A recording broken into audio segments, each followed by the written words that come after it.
a igreja como o corpo de Cristo. 1 Coríntios 11, 27 diz assim: portanto, qualquer que comer este pão ou beber o cálice do Senhor indignamente, será culpado do corpo e do sangue do Senhor. Examine-se, pois, o homem a si mesmo, e assim coma deste pão e beba desse cálice.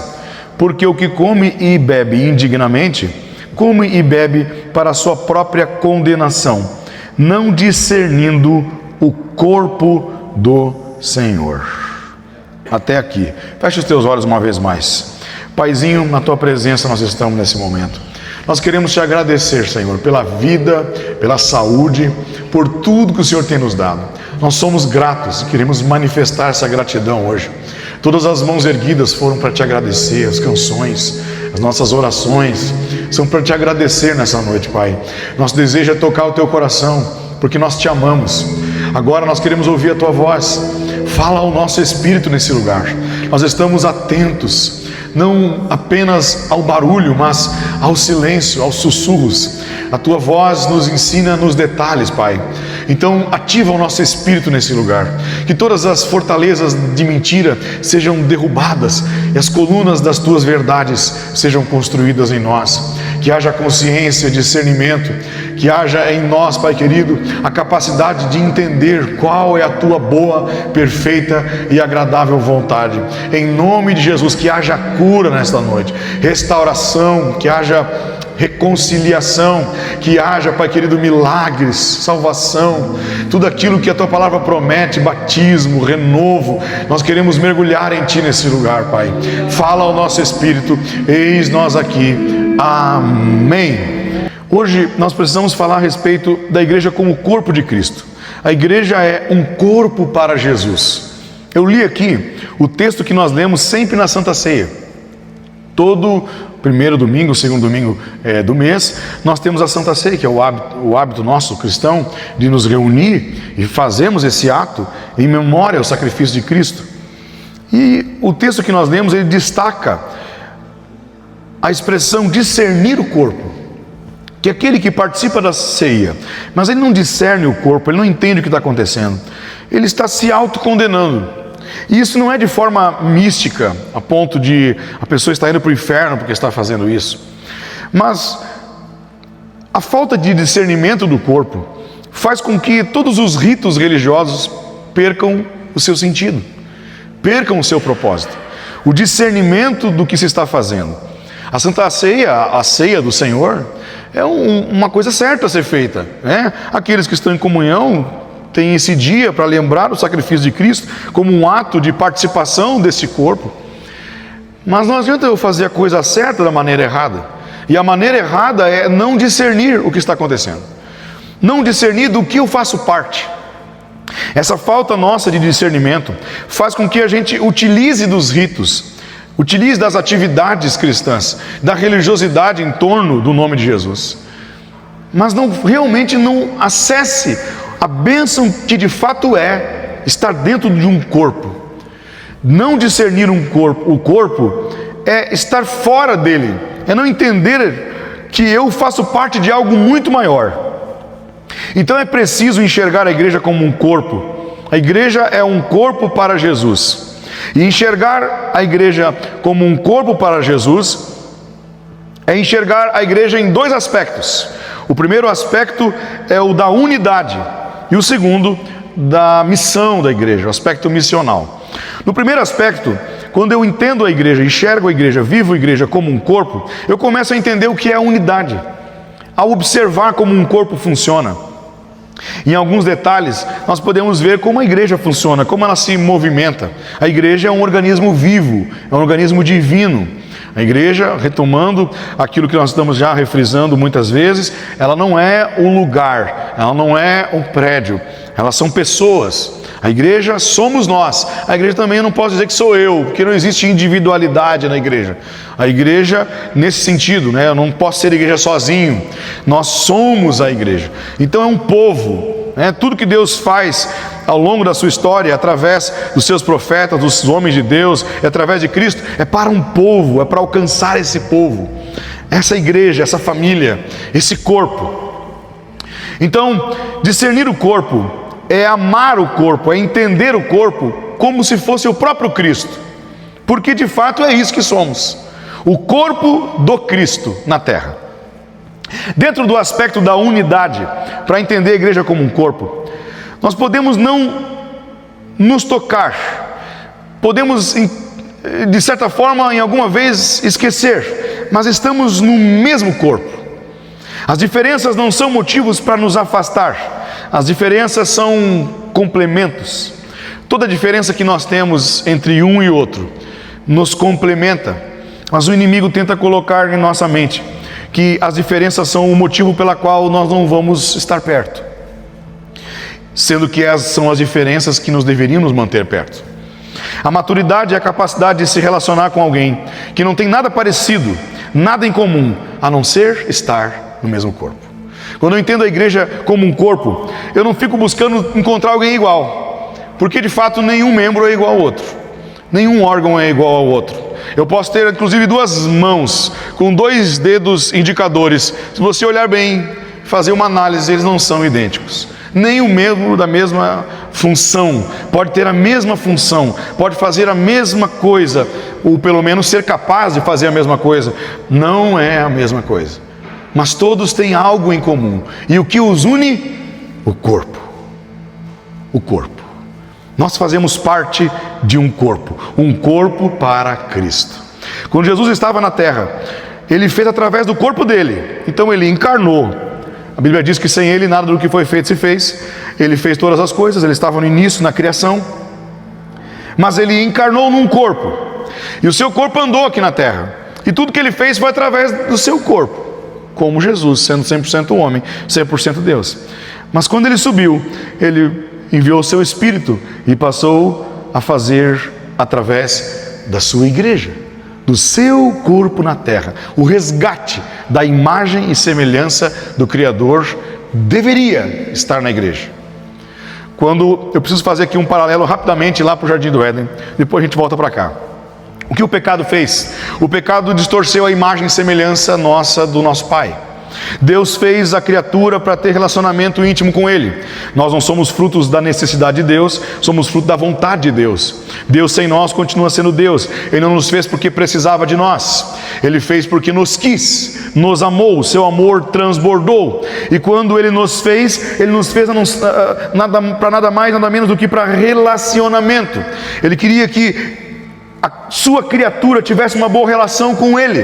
Por quê? Porque Deus é vaidoso e Ele tem seu ego inflado? Não, porque Deus sabia que se nós não tivéssemos Ele como Senhor, outro Senhor sentaria no seu lugar. Não existe Senhor de si mesmo, ninguém consegue ser Senhor de si mesmo. Foi isso que a serpente disse para Adão e para Eva: se vocês comerem, vocês vão ser iguais a Deus, no quesito não ter Senhor, porque a cara de Deus eles já eram a imagem e semelhança de Deus. A Bíblia diz que Deus nos fez como imagem e semelhança do Criador. Nós já éramos parecidos, já éramos a cara do Pai, mas a serpente faz uma proposta diferente. Vocês vão ser parecidos, mas mais do que parecidos, vocês vão ser iguais. Iguais não no aspecto de fazer parte da família, porque de certa forma vocês vão ser senhores de si mesmos, e Deus não vai ser mais o Senhor de vocês. Essa grande mentira que Satanás conta para todo mundo, todos os dias, que se nós não tivermos Deus como Senhor, nós seremos senhores de nós mesmos. Isso é impossível. Quando eu não tenho Deus Pai como Senhor, eu tenho outras coisas como Senhor. Outros vão ocupar o lugar que era para ser de Deus. E todos os outros senhores são falíveis. Todos os seres que eu posso me devotar vão me escravizar. E inclusive se eu não tiver um ser que intencionalmente eu decida que ele seja meu Senhor, o dinheiro será meu Senhor, os vícios serão o meu Senhor, os meus prazeres serão o meu Senhor, e eu me tornarei escravo. Todo Senhor que não for Deus, que sentar no lugar de Senhor da minha vida, me chamará de escravo. Mas quando eu me coloco como um servo e chamo Ele de Senhor, Ele me chama de filho e me autoriza a o chamar de Pai. Ao saber que só assim nós seríamos livres, Ele nos pede: me confesse como teu Senhor.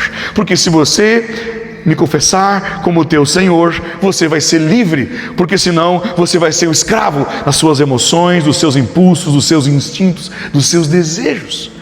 Mas a grande mentira que Satanás conta não é de que nós vamos trocar de Senhor, é a mentira de que eu posso ser Senhor de mim mesmo. Quando caímos nessa conversa, a gente tira Deus do trono da nossa vida e nós passamos então a sermos escravos. A imagem do Criador, que era a imagem, nós éramos a imagem e semelhança do Pai. As pessoas olhavam para Adão e viam o Pai. Alguém olharia para Adão, à medida que ele se multiplicasse, para os filhos iam ver o Pai, porque atributos que eram só de Deus estavam em Adão. Coisas que eram só para Deus foram comunicadas. A teologia chama de atributos comunicáveis, coisas que pertenciam só para Deus: a criatividade, a paz, a alegria, os dons, a capacidade, a inteligência, a sabedoria, coisas que eram só de Deus, Ele compartilhou com a sua criação. Então, ao olhar a criação, nós víamos o seu Pai. Mas quando o pecado vem, aquilo que era para ser a imagem perfeita de um filho e um pai é distorcido. E quando é distorcido, a partir de agora a humanidade tem coisas de Deus e coisas de outros pais. A partir do momento que o pecado entrou, nós temos duas naturezas, uma que vem de Deus e outra que vem do pecado. O salmista dizia: em pecado me concebeu a minha mãe. Nós já nascemos com o pecado instalado, é o drive, é o programinha que já foi instalado em nós. A nossa essência é linda, é perfeita. Por trás de um criminoso maldoso tem uma essência linda, a imagem e semelhança do Criador, porque foi para isso que ele foi feito para ser. Mas a configuração do seu comportamento foram drives instalados a partir de uma natureza, onde o pecado chama a atenção dessa natureza, se conectam e o seu comportamento passa a ser distorcido. Aí você olha para alguém que era para ser a cara do pai e vê outro pai ali. Tem atitudes nossas, na nossa natureza caída, que não pode ter vindo de outro lugar a não ser de um inferno. Mas tem atitudes em nós que não pode ter vindo de outro lugar a não ser de Deus. O que acontece é que Jesus veio para pagar o preço do resgate da imagem. E quando ele vem para pagar o preço, ele trilha em toda a sua trajetória resgatando a imagem do que era um filho de Deus aqui na terra. Ele passa caminhando, resgatando essa imagem, mostrando como um filho de Deus come, como um filho de Deus monta uma equipe, como um filho de Deus trabalha, como um filho de Deus se reúne com as pessoas, como um filho de Deus lida com a rejeição, como um filho de Deus lida com a traição, como um filho de Deus lida com pessoas falando mal dele, como um filho de Deus lida com a má interpretação, com a perseguição, com o ódio. Ele mostrou como o filho de Deus lida com tudo isso. Ele estava resgatando a imagem. Agora, ao olhar para Cristo, eu tenho a imagem do Pai resgatada outra vez. E a Bíblia diz que quando ele sobe, o mesmo Espírito que trouxe ele para cá foi derramado sobre nós. Agora ele venceu o domínio dessa outra natureza. Nós não vamos nunca converter a natureza da carne. Não tem como. Tem uma parte de nós que nunca vai se converter. Tem um lado nosso que nunca vai deixar de ser humano e carnal. Mas ele pode estar submetido a uma nova natureza que recebi do Senhor Jesus. Eu nunca vou ser perfeito, nós nunca vamos ser perfeitos, nós nunca vamos ser criaturas sobrenaturais, mas a minha natureza carnal pode e vai ser subordinada, ter uma subordinação à minha natureza do Espírito. Aquela natureza que eu alimentar, aquela que falar mais alto, governará a minha história.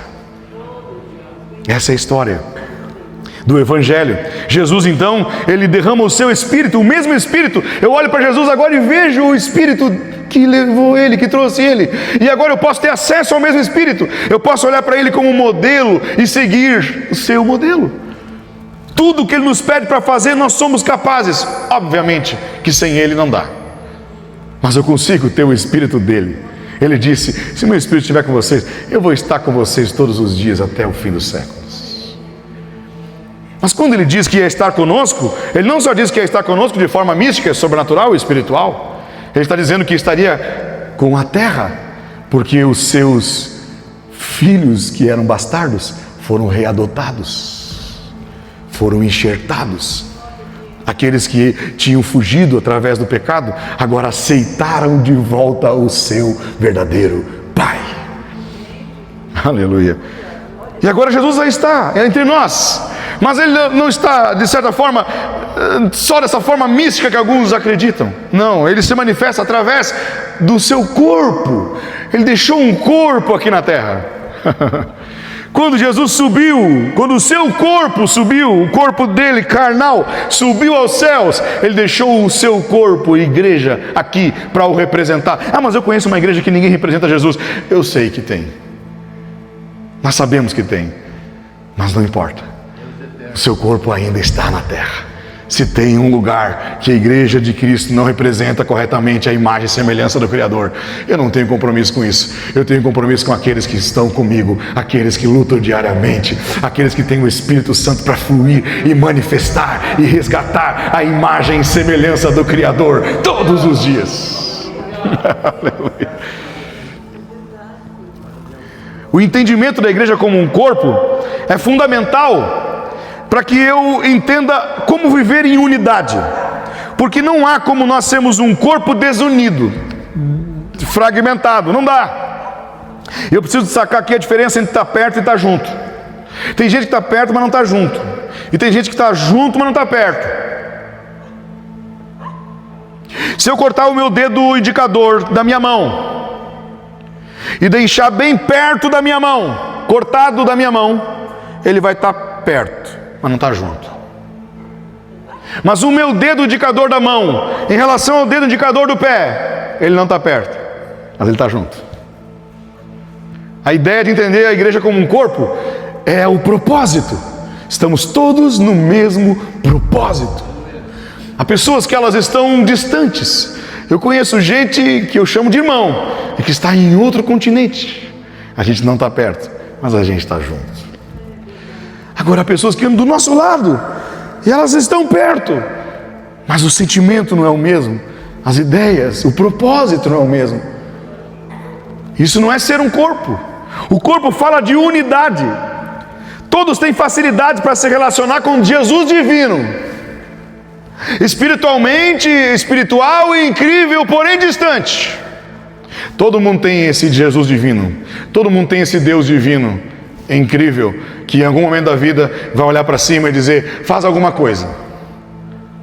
E se relacionar com esse Jesus invisível, divino e distante, muitos têm facilidade. Inclusive, é muito fácil. Toda vez que eu precisar, eu clamo um ser invisível divino, que eu não tenho que lidar com ele, que eu meio que não ouço assim audivelmente, e aí eu só peço para ele o que eu preciso. Se ele não fizer, eu fico meio bravo. Se ele fizer, eu digo que eu tenho uma relação com ele. Então todos têm facilidade de lidar com um Cristo, um Deus divino e visível e distante. Qual é a nossa dificuldade? Nos relacionar com o corpo dele. O corpo dele. Paulo também estava buscando, que Paulo era judeu. O judeu até hoje espera o Cristo. Vocês estão aí, irmãos? O judeu até hoje está esperando o Cristo. Eles estão até hoje esperando o Messias. Eles não aceitaram Jesus como Messias, mas estão até hoje esperando. Então o anseio pelo Messias, o anseio pelo Cristo também fazia parte do coração de Paulo. Paulo também estava procurando o Messias. Mas o povo que começa a dizer em nome do Messias, e começa a ser usado por esse Messias, ou começa a citar o nome de Messias e fazer milagre, e viajar, e abraçar pessoas, e reunir povos, incomoda a religião, e a religião agora vai perseguir esse povo. Então Paulo tinha um contato com o divino, mas vai perseguir o povo. Vocês estão aí? Só para a gente acordar. Diga um amém mais forte, irmão. O Paulo tinha um contato com o divino. Talvez Paulo subia na sua carruagem para perseguir os cristãos, para prender cristão, falando com Deus. Estou indo lá, Senhor dos exércitos, para acabar com essa seita aí. Em teu nome nós vamos, ó divino ser invisível, nós vamos lá encontrar esse povo estranho, nós vamos prender e vamos matar.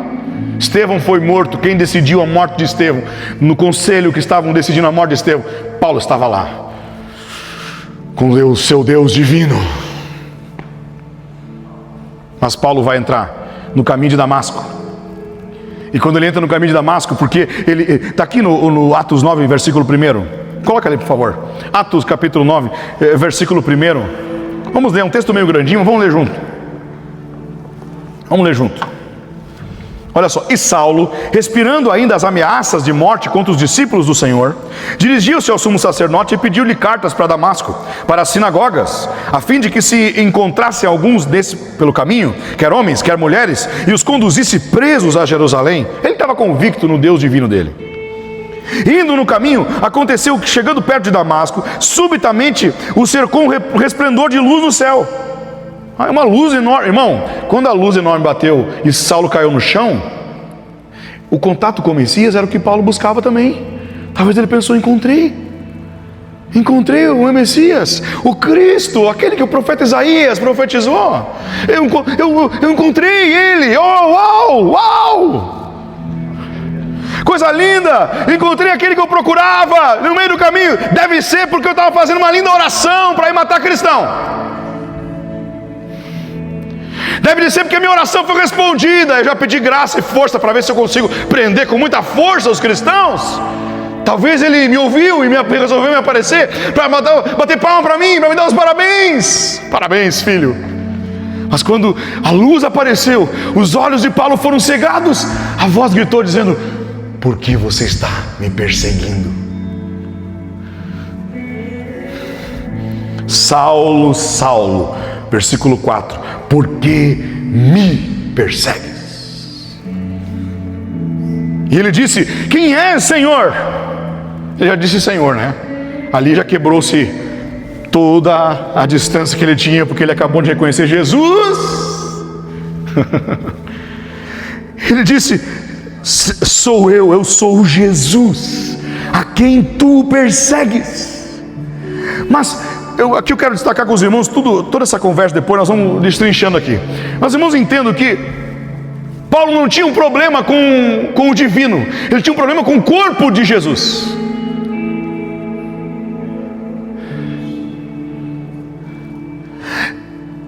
Quando Jesus se apresenta, ele se apresenta dizendo o seguinte: você não está perseguindo esses cristãos, você está perseguindo o Cristo. Você não está perseguindo o pessoal de Jesus, você está perseguindo Jesus, porque eles são o meu corpo. Você está tocando no meu corpo, Paulo. E o apóstolo Paulo, apóstolo não era ainda, né? Mas ele pega e imediatamente, quando ele reconhece que era o Senhor, e quando tudo, imagina, todas as chaves viraram ao mesmo tempo, irmão, porque ele deve ter se assustado com o Messias. Ele ficou: encontrei o Messias. De repente o Messias fala: eu sou Jesus. Ele pensou: puxa vida, fez tudo errado. Quando ele pensou isso aqui, tudo errado, ele falou: Senhor. Aí Jesus fala o seguinte para ele, o Paulo fala para ele, tremendo, atônito, disse: Senhor, o que queres que eu faça? Imediatamente ele se converteu. Nenhum dos apóstolos foi feito dessa forma, nenhum dos outros missionários foram feitos dessa forma. Paulo foi uma questão exclusiva. Mas nessa questão exclusiva de chegar e aparecer nessa teofania, nessa manifestação física e sobrenatural de Jesus, quando ele fala: o que queres que eu faça? Jesus não responde. Responde para mim, irmão. Você acha que Jesus não tinha capacidade de dizer para ele o que ele tinha que fazer? Você acha que Jesus não podia pegar e orar e curar os olhos dele, porque foi ele mesmo que cegou? Você acha que ele não podia pegar e dizer: agora você vai ser meu discípulo amado, cheio do Espírito Santo, eu vou te enviando aqui? Ele podia ou não podia? Mas ele falou o seguinte: vai para a cidade, entra numa casa, tem um rapaz lá, um homem chamado Ananias. Eu vou reconciliar você com o meu corpo outra vez. Aleluia. O teu problema não é comigo, Paulo, o teu problema é com o meu corpo. Só que se você tem um problema com o meu corpo, você tem um problema comigo também. Aleluia. É interessante que a gente pense. Desse encontro, nós concluímos que Paulo não tinha um problema com Deus divino, um Messias divino. Até porque eles esperavam, não reconheceram Jesus, mas eles esperavam. Paulo, representando a religião, tinha um problema com a encarnação daquele Cristo que eles pregavam, e também um problema com seu corpo encarnado dos filhos, aqueles que representavam o Cristo. Os seus discípulos agora eram o corpo de Cristo, e ao tocar no corpo, ele tocava em Jesus. Só que o que é interessante é que Jesus vai dar uma orientação para ele ir para a casa de alguém que não tinha fama nenhuma. Ananias aparece 2 vezes na Bíblia toda. Nessa passagem aqui que Paulo chega na casa dele, e depois lá na frente quando Paulo vai contar que encontrou Ananias. Ananias some da história. Ananias era um anônimo. Ananias, ele não era conhecido, ele não estava nos lugares de fama, ele não estava em destaque. Mas Jesus, ele estava reconciliando Paulo. Irmãos, eu não estou dizendo que cristão não cresce, ou que não vai estar em lugar de destaque. Eu estou dizendo de um período da igreja que estavam sendo lançados os fundamentos a recém. Não existia cristão bem sucedido ainda. Hoje, graças a Deus, há todo mundo rico aí. Mas naquele tempo era um período que os cristãos eram os desconhecidos, a plebe, os improváveis. Enquanto Paulo estava mandando carta para os seus superiores para ir a Damasco, com uma pomposidade, toda a religiosidade que ele tinha, como um homem importante, me autoriza a ir para Damasco para perseguir aqueles dessa seita. O próprio Jesus encontra ele e diz: se você quer ser curado e voltar a ver, vai para a casa de um anônimo. Aleluia, porque ele é o meu corpo também. Aleluia. Vai para a casa de um anônimo porque é meu corpo. Você tem um problema com o meu corpo, vai para a casa de Ananias. Paulo lá perdido, ficou 3 dias sem ver, irmão, 3 dias sem enxergar e ficou sem comer. Já até se converteu, até jejum ele fez. Agora do lado de Cristo. 3 dias sem comer, 3 dias sem enxergar. De repente Deus chega para Ananias. E agora eu aprendo outra coisa profunda sobre o corpo de Cristo. Porque quando Deus chega para Ananias, e está lá no mesmo capítulo 9, versículo 13 em diante, Ananias vai responder para Jesus. Quando Jesus chega assim: Ananias, eu tenho alguém para você ir lá. E o versículo 13 do capítulo 9 de Atos diz assim: Ananias respondeu: Senhor, há muitos ouvi acerca deste homem, quantos males ele tem feito aos teus santos em Jerusalém. E aqui tem o poder dos principais sacerdotes para prender a todos os que invocam o teu nome. Disse-lhe, porém, o Senhor: vai, porque este é para mim um vaso escolhido para levar o meu nome diante dos gentios e dos reis e dos filhos de Israel. Eu lhe mostrarei quanto deve padecer pelo meu nome. Olha a importância do corpo. Ao mesmo tempo que Paulo desprezava todos que eram de Jesus, de repente Jesus chega para ele e fala: são meu corpo, pode ir lá no Ananias que é meu corpo. Ananias também desprezou Paulo. Deus chega para Ananias e fala: Ananias, vai adiante encontrar esse homem chamado Saulo. E Ananias fala: mas eu sei o que ele fez. É o mesmo sentimento que Paulo tinha, eu sei o que eles fizeram. Mas Jesus chega para Ananias e fala: não importa o que ele fez, agora ele é meu corpo também. Aleluia. E eu vou te mostrar que ele é capaz de sofrer as feridas no seu próprio corpo. Glória a Jesus. Ananias foi e entrou na casa e orou por Paulo. E imediatamente Paulo foi curado. Ananias também titubeou. Ananias também não quis. A carne dele disse: não vou orar por esse aí. Mas Jesus está dizendo: não é esse aí. Esse aí é um filho amado agora. Esse aí é o meu corpo. Pessoas que têm um problema com Jesus vão ter problema com a igreja. Pessoas que têm problemas com a igreja já têm um problema com Jesus. Pode parecer um pouco forte, mas deixe o Espírito de Deus falar no seu coração hoje. O que o apóstolo Paulo estava aprendendo com Jesus era discernir o corpo. É entender, quando Jesus chegou e falou assim: você está me perseguindo, não é a igreja, é a mim. Ele estava dando para Paulo um novo nível de discernimento do corpo. Discernimento do corpo é entender que não são pessoas apenas, são parte do corpo do mesmo Jesus. Que ao tocar no corpo, você está tocando em Jesus. Verdade sobre dissensões entre a igreja. Me perdoe os visitantes, é um estudo. Pessoas que têm um problema com o corpo têm um problema com Cristo. Não há como ter um problema com a minha mão sem ter um problema comigo. Não há como ferir o meu pé sem me ferir. Ferir alguém é ferir o seu corpo. Mateus capítulo 10, versículo 40. Mateus 10 e 40. Diz assim: quem vos recebe, a mim me recebe. E quem recebe a mim, recebe também aquele que me enviou. Quem recebeu a Jesus, recebeu ao Pai. Quem recebe a igreja, recebe o Pai e o Filho. A verdade, sabe qual é a verdade, irmãos? Nós não cremos em Deus. Essa é a verdade. Se eu perguntar aqui quantos creem em Deus, muitos vão dizer, sim, eu creio. Mas então por que nós pecamos escondido? Sabe por quê? Porque nós não cremos em Deus. Quando você faz algo, uma conversa escondida com alguém, vem cá, vou falar baixinho aqui. Tu viu fulano? Por que você não tem coragem de falar isso alto? Por que você não fala na frente dos outros? Quando você vai falar mal de alguém para uma pessoa no secreto e você esconde para ninguém ouvir, por que você não fala na frente dos outros? Porque você crê nos outros, mas não crê em Deus.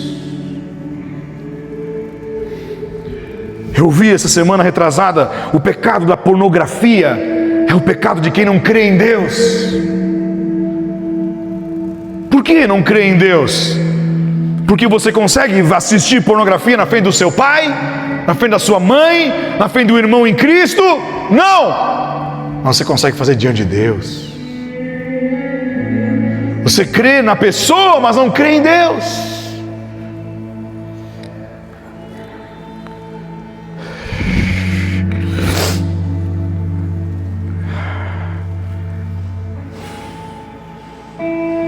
A nossa falta de fé, de cremos de verdade nesse Deus, nos faz fazermos muitas coisas por fora, porque na verdade a gente precisa do outro para crer em Deus. Aleluia, vocês estão daí, irmão? Nós precisamos do outro para crer em Deus. Algumas pessoas nos fazem descrer em Deus, inclusive os que mais falam do nome dele são os que nos fazem descrer nesse Deus. Mas outros são como o próprio Deus nos abraçando. Outros nós sentimos como se o Pai descesse para nos ver. Assim como tem pessoas saindo por aí manchando a imagem desse Deus, em nome de Jesus, tem pessoas aqui resgatando essa imagem de volta.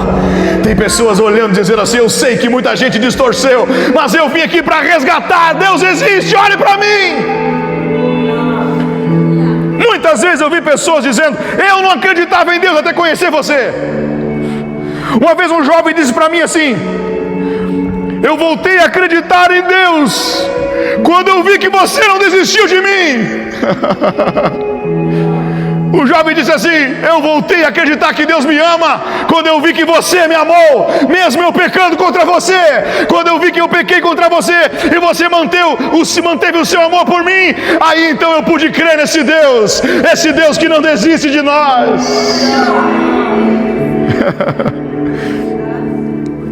Nós não cremos em Deus, irmãos, porque nós pecamos contra o nosso irmão também o tempo todo. Nós não cremos em Deus quando nós ferimos nosso irmão, porque se nós cremos em Deus, esse é o corpo dele. Conseguimos carregar mágoa, rancor, ódio, amargura, ranço dos irmãos, porque nós não cremos em Deus. Porque se crêssemos em Deus, teríamos discernimento do seu corpo. Participar de um ato religioso, de comer um pão ou beber um suco, não me torna parte de um corpo. Inclusive só piora se eu não discernir o corpo. O texto que nós lemos diz: esses que não discernem o corpo, comem e bebem para a própria condenação. 1 Coríntios capítulo 11, versículo 17. Eu li outra vez isso, e eu vou repetir essa leitura, porque esse texto para mim é quase um nocaute. 1 Coríntios 11, 17. Nisto, porém, que vou dizer-vos, não vos louvo, Porquanto vos ajuntais, não para melhor, mas para pior. Porque antes de tudo ouço que quando vos ajuntais na igreja, há entre vós dissensões, e em parte eu acredito. Tudo que eu faço contra alguém, tudo que eu faço para difamar alguém, tudo que eu faço para desprezar alguém, eu estou fazendo para o próprio Jesus. Ah, mas esse povo é estranho, esse povo não é letrado, esse povo é ignorante. Sim, irmão, mas foi o povo que Jesus escolheu, foi o povo que resolveu confessar o seu nome, foi o povo que entrou e disse: eu quero Jesus. Tem muita gente que tem muito mais, mas eles não querem mais Jesus. Há pessoas que estão aqui, que são os improváveis da família, talvez é o pior da família, mas se você está aqui hoje, Jesus te chamou, você faz parte desse corpo.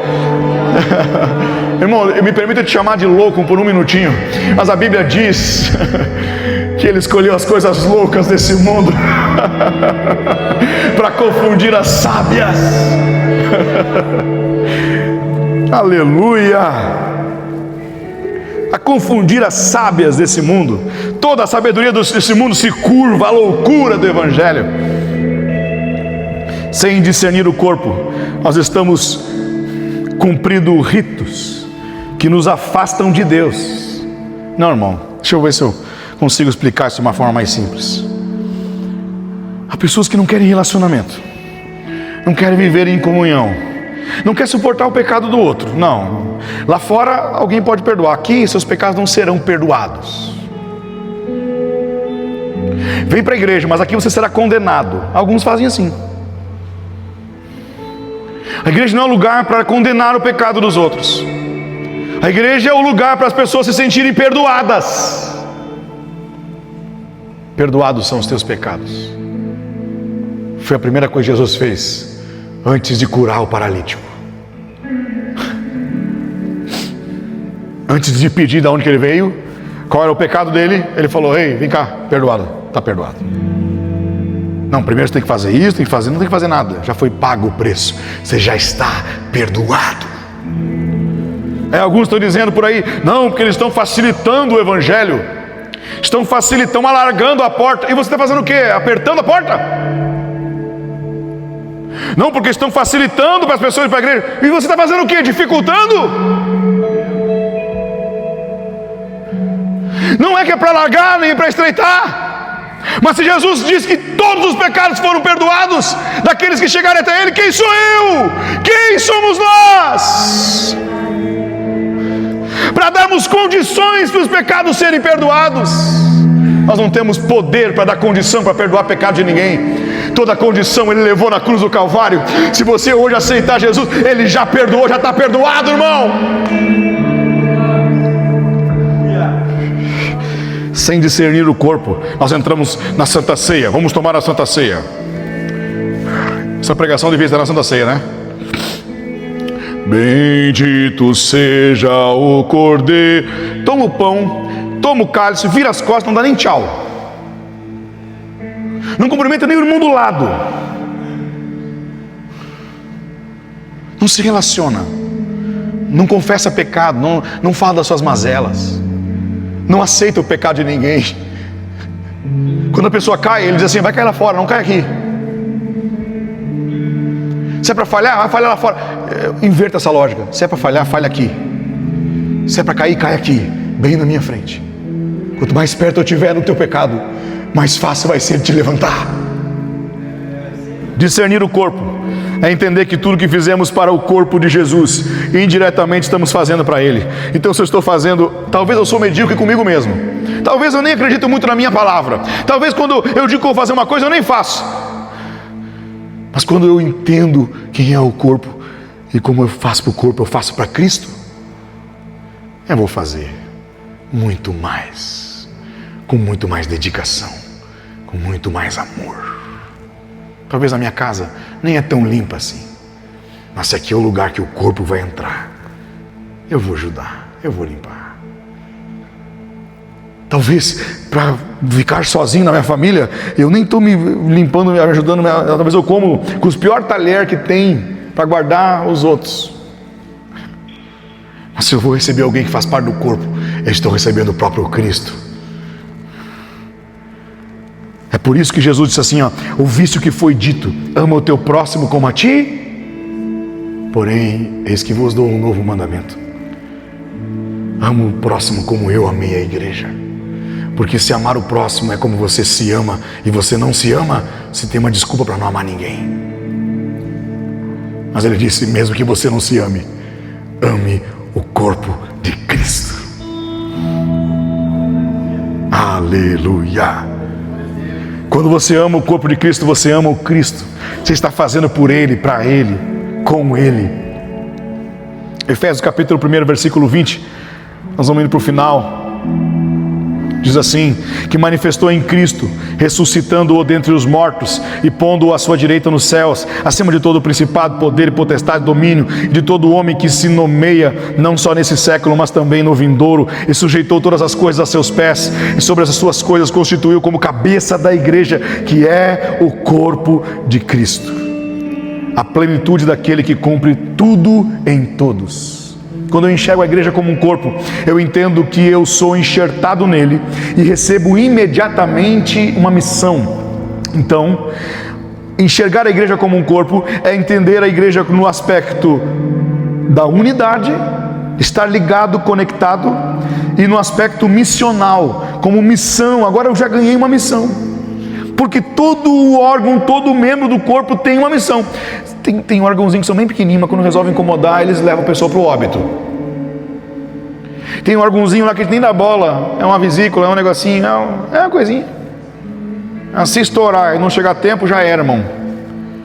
Tem um cortezinho que é um cortezinho, você vai se cortar perto da veinha e você deixar, já era, irmão. O corpo todo padece por causa de um pequeno órgão.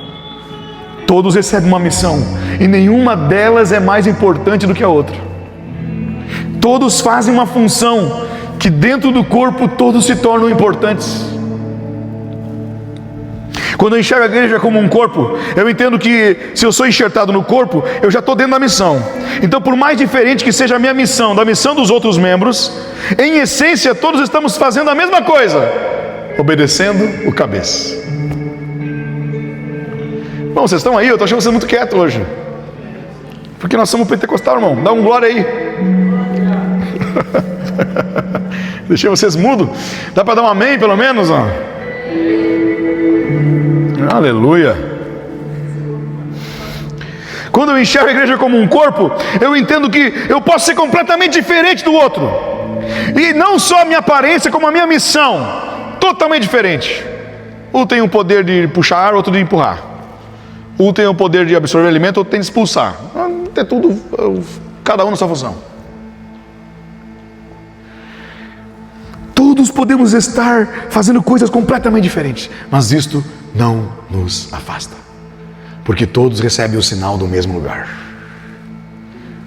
da cabeça.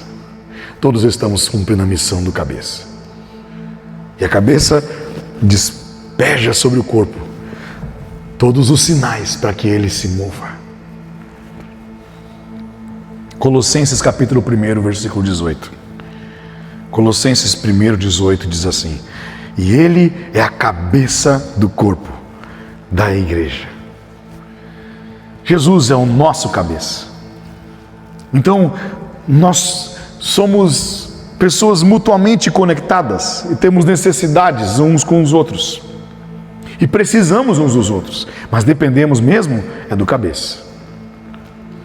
E depois que o véu foi rasgado, a presença não passa por um para depois ir para os outros.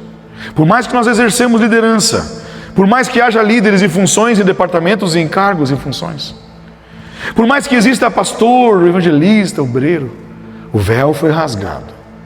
Não precisa mais passar por um para chegar no outro. Jesus fala com você e fala comigo. Através do corpo ele se move. Isso quer dizer então que eu posso fazer o que eu quiser? Depende. Você pode fazer o que você quiser. Se você quiser fazer dentro da vontade de Deus, o corpo está junto com você. Mas se você quer fazer algo para Deus, para esse Deus divino, contrariando todo o corpo, é possível que você esteja ouvindo outra voz e não a voz do cabeça. A voz do cabeça não vai colocar um membro contra o outro. Se a voz veio do cabeça, se o sinal veio da cabeça, uma mão não vai bater na outra, irmão. Pode esquecer. Tem gente dizendo assim: eu não preciso estar em igreja nenhuma porque eu ouço o cabeça. Não. E depois vai bater nos irmãos. A unidade do corpo faz tudo trabalhar em conjunto. Enquanto o pulmão está batendo, o coração está batendo, a perna está andando, a mão está movimentando, eu estou mexendo todos os meus músculos. Há quem diga que uma pregação de 1 hora é como se fosse 8 horas de trabalho, porque nós realmente movemos tudo. Se estou usando todos os meus sentidos, audição, visão, só o paladar que não. Tato, olfato. Estou mexendo com tudo aqui para poder pregar. Está todo o corpo andando, cada um fazendo uma coisa diferente, mas todos estão fazendo a vontade do cabeça. É do cabeça que vem o sinal, é do cabeça que vem a orientação, é do cabeça que vem o propósito. Então, quando eu entendo que é do cabeça que vem a direção e que as diferenças não importam tanto assim, eu percebo também que as diferenças são fundamentais, porque o que falta em mim é o que talvez esteja sobrando no outro.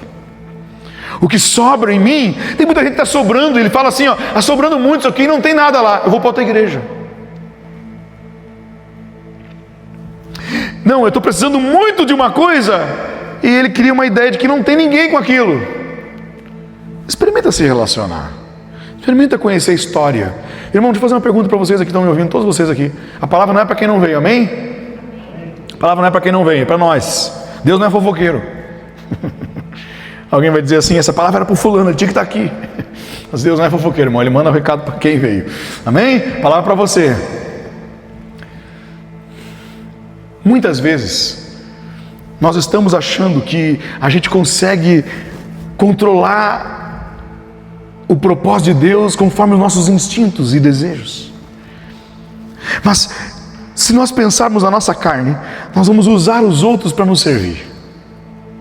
E por vezes vamos esquecer do propósito que envolve o todo. E quando Jesus despeja uma ordem, a cabeça despeja uma ordem, ou um sinal para alguém, aquilo vai se conversando e todos vão entendendo o que Deus está falando. É impossível negar quando há um mover do Espírito Santo no meio coletivo. Você lembra quando Deus chegou para Maria? Ele chegou e falou: Maria, você vai gerar um filho. E não é de José, é do Espírito Santo. Pega essa bomba agora. Uma adolescente grávida, para dizer para todo mundo que está grávida, e não é o José. Né? Os vizinhos diziam assim: quem é o Espírito Santo que se mudou para a vizinhança? Ela estava, meu irmão, ela estava perdida. Mas na noite seguinte, o anjo do Senhor vai até José e fala com José também: José, não te preocupes. Quando o corpo está conectado, quando as pessoas estão ligadas no Senhor, todos falam a mesma língua. Então as nossas habilidades, elas são fundamentais. E se estou sobrando em algo, eu tenho que derramar mais. E se tem algo me faltando, eu preciso me relacionar mais. Então a palavra para nós hoje aqui: você conhece a história de quantos irmãos aqui da igreja? Você conhece a história de quantos aqui dentro? Nós teríamos que ter um esforço de conhecer a história de cada um. Porque depois que você conhece a história de alguém, você não consegue mais odiar ninguém. A história da pessoa vai mostrar para você, inclusive, os defeitos e o porquê deles. Você consegue criar uma diferença, uma dissensão com uma pessoa até conhecer a sua história. Depois que você conhece a história, não há mais como ser inimigo. Sabe qual é o problema da gente? A gente não se relaciona. A gente não pergunta a história. A gente desrespeita a história dos outros. A gente acha que todo mundo caiu de paraquedas, só nós que estamos sofrendo. Que todo mundo é privilegiado e menos nós. A gente é orgulhoso, a gente tem ego lá inflado, irmão. Nós somos besta. Se nós formos igreja, se nós formos corpo, nós vamos começar a conhecer a história de cada um. E ao conhecer a história de cada um, talvez eu perceba que aquilo que eu acho que está me faltando está sobrando no outro. Tem muita gente que troca de família na ideia de eu não consegui o que eu queria. E era exatamente isso que Deus queria, que você não conseguisse o que você queria, para Ele te mostrar o que Ele queria, que é infinitamente maior do que o que você queria. Porque o paralítico da porta do templo, de Atos 3, estava querendo moeda na porta do templo. Mas ainda bem que tinha homem de Deus lá que podia dizer para ele assim: ó, eu não vou dar o que você quer, eu vou dar o que você precisa. Em nome de Jesus, levanta e anda. A igreja não é só um lugar para eu buscar tudo o que eu quero. A maioria das vezes, quando o Espírito Santo quer me dar a sua vontade, ele vai frustrar o que eu quero. Então, o que falta em você pode estar sobrando no outro. E o que está sobrando em você está na hora de derramar sobre o outro. Suas habilidades são importantes aqui. Suas fraquezas são importantes também. Suas qualidades são importantes. Seus defeitos também são. São os teus defeitos que me fazem amadurecer. Experimenta colocar alguém num trabalho e não colocar ninguém para discordar. Você mata o líder. Se ninguém discordar do que você faz, irmão, você nunca vai corrigir-se. Se todo mundo bater continência e aceitar tudo que você fala, você não vai se corrigir. É por isso que por vezes Deus coloca a esposa ou o marido para chegar em casa e dar o feedback sincero. Que a gente faz as coisas e todo mundo aplaude. Mas nós temos que ter pessoas de confiança para olhar no nosso olho e dizer: isso aqui está errado, isso aqui está ruim. Porque se não tiver essa pessoa, nós não saímos do lugar. A gente não amadurece. A igreja é uma família, a igreja é um corpo. Todos nós deveríamos amar uns aos outros nesse nível, a ponto de corrigir com amor, em amor, para que todos amadureçamos. Nenhuma parte do corpo é perfeita, mas o corpo é perfeito no seu propósito. As dores da menor parte do corpo são sentidas pelo cabeça e por todo o corpo também. A vitória de uma parte do corpo são as vitórias da cabeça e de todo o corpo também. Todo o meu corpo se alegra quando as minhas mãos aprendem uma nova habilidade. Todo o meu corpo se alegra e celebra quando os meus olhos enxergam algo agradável. Nós estamos servindo a esse Cristo dentro do corpo e assim todos nós estamos entrelaçados. A sua guerra é a minha, a sua vitória também é. Jesus está enviando os discípulos. E olha só o que ele diz: ide antes as ovelhas perdidas da casa de Israel, e indo pregai dizendo: é chegado o reino dos céus. Curai os enfermos, porque é isso que um corpo de Cristo faz. Limpai os leprosos, ressuscitai os mortos, expulsai os demônios. De graça recebestes, de graça dai. Não possuais ouro, nem prata, nem cobre em vossos cintos. Quando entrares em alguma casa, saudai-a. E se a casa for digna, desça sobre ela a vossa paz. Mas se não for digna, torne para vós a vossa paz. E se ninguém vos receber, nem escutar as vossas palavras, saindo daquela casa ou cidade, sacudi o pó dos pés. Em verdade vos digo que no dia do juízo haverá menor rigor para o país de Sodoma e de Gomorra do que para aquela cidade. Eis que vos envio como ovelhas ao meio de lobos, portanto sejam prudentes como serpentes, inofensivos como as pombas. Jesus está dizendo o seguinte: sejam um Cristo para aquelas casas, sejam um Cristo para a cidade. Cure os enfermos, limpe os leprosos, ressuscite os mortos, expulse demônios. Não se preocupe com grandeza, não deixa prata, deixa ouro. Se a casa te receber, coma com eles. Seja simples, seja empático, seja ordeiro. Seja um Cristo. Se eles não te receberem em paz, mas te receberem, mantenha a paz com vocês e fiquem. Mas aquela casa que as pessoas não receberem vocês, elas não estão me recebendo também. Limpe os pés ao sair da cidade significa, era um sinal de desprezo, era um sinal de missão cumprida, é como se fosse lavar as mãos. Bata os pés, a poeira, e pode ir embora em paz, porque eles não receberam vocês, eles não receberam a mim. A pergunta que eu faço hoje para quem é a igreja, corpo de Cristo que está aqui hoje: como nós temos recebido o corpo de Cristo? Como nós estamos tratando o corpo de Cristo? Como nós estamos amando o corpo de Cristo? Como nós estamos nos posicionando como corpo de Cristo? Qual é o nosso nível de discernimento do corpo de Cristo? Porque o que acaba o versículo é dizendo que haverá menos rigor para o juízo de Sodoma e Gomorra, que foram destruídas pela ira de Deus. Ou seja, será mais grave ainda a ira de Deus para aqueles que não receberem o Cristo. Não, eu não estou dizendo os evangélicos. Não, eu não estou falando se não receberem os evangélicos do IBGE. Eu estou falando para aqueles que são cristãos.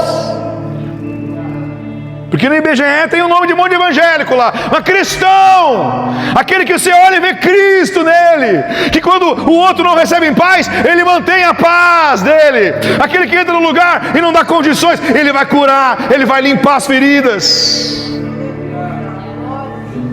Para esse cristão, ele está representando o corpo, ele é o próprio corpo de Cristo. Se Jesus disse assim, ó, se você fizer tudo certinho, como um Cristo, como o meu corpo faria, e não te receberem, fiquem em paz. Eles não receberam a mim.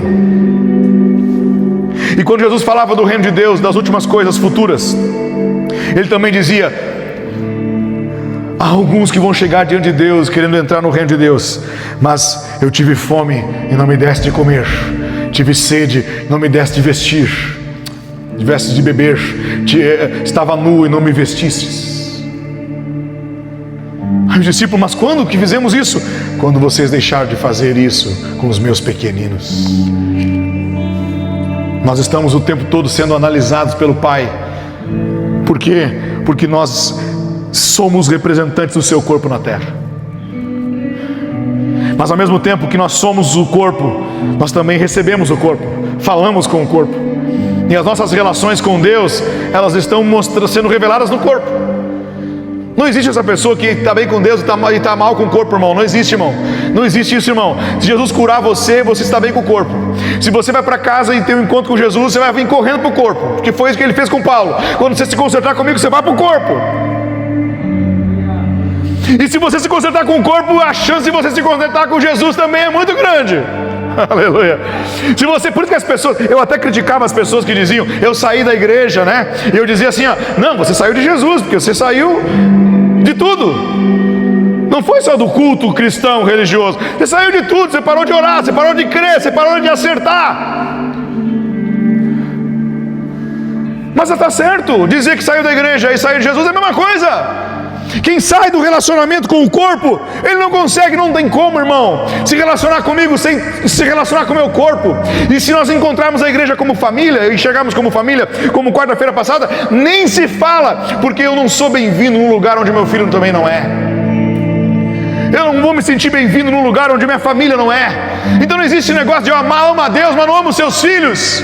Eu amo Deus, mas não amo o seu corpo. Em nome de Jesus, hoje, Deus nos trouxe aqui para nós voltarmos a olhar para o lado, olhar para o irmão e dizer: eu preciso ter relacionamento com você, irmão. Eu preciso curar os meus traumas, as minhas mazelas, porque assim eu vou estar voltando a ter relacionamento com o próprio Cristo. Feche os teus olhos, nós vamos orar. Eu não sei qual é a oração que você vai fazer hoje.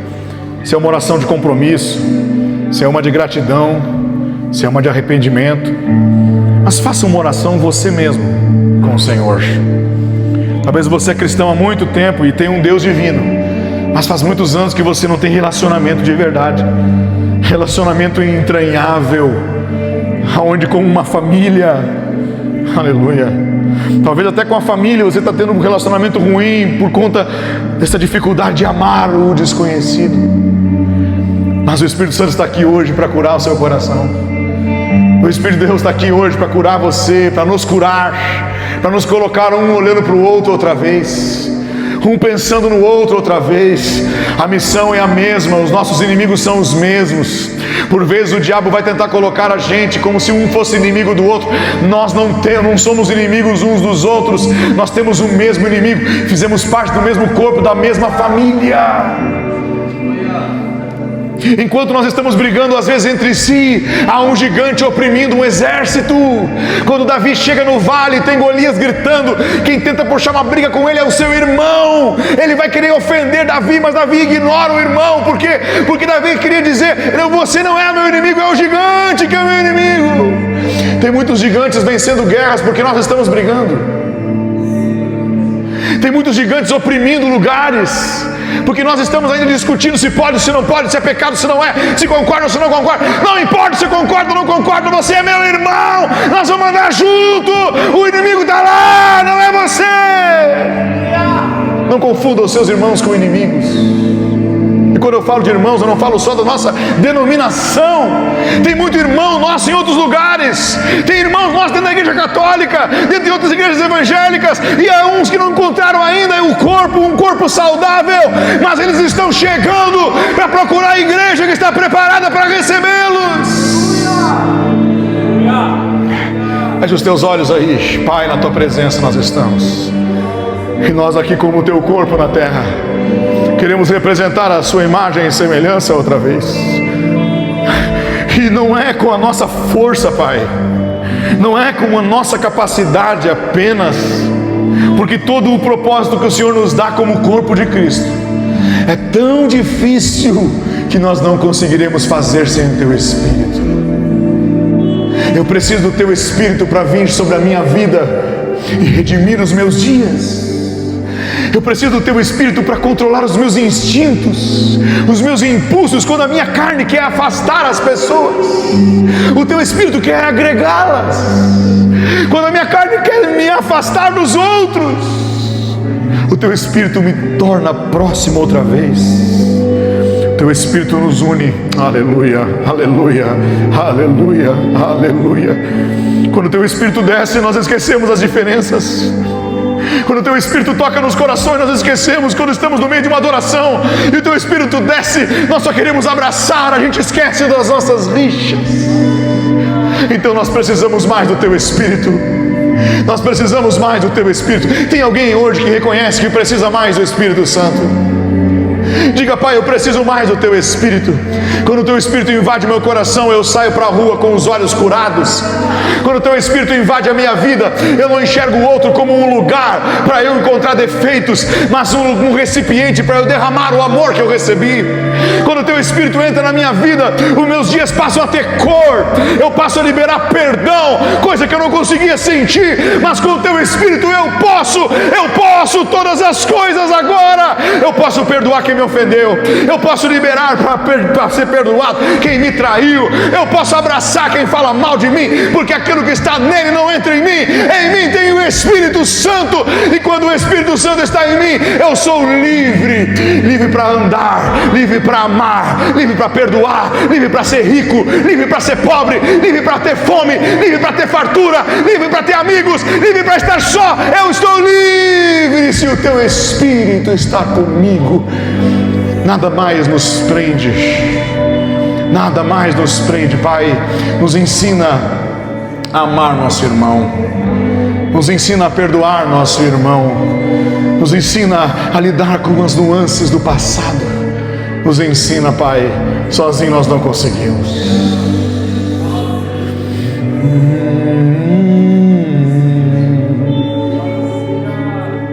Também quero ver você amar o seu irmão, não odiar ninguém, amar de coração, sorrir com os que sorrirem, chorar com os que chorarem, fazendo-os ser feliz. Assim é amar. Se você pode abraçar o seu irmão, abrace. Também quero ver você amar o seu irmão e não odiar ninguém, amar de coração, sorrir com os que sorrirem, chorar com os que chorarem, fazendo ser feliz. Assim é amar, assim é amar. Eu preciso de você, meu irmão. Diga para alguém que está do seu lado: eu preciso de você, irmão. Nós somos corpo de Cristo.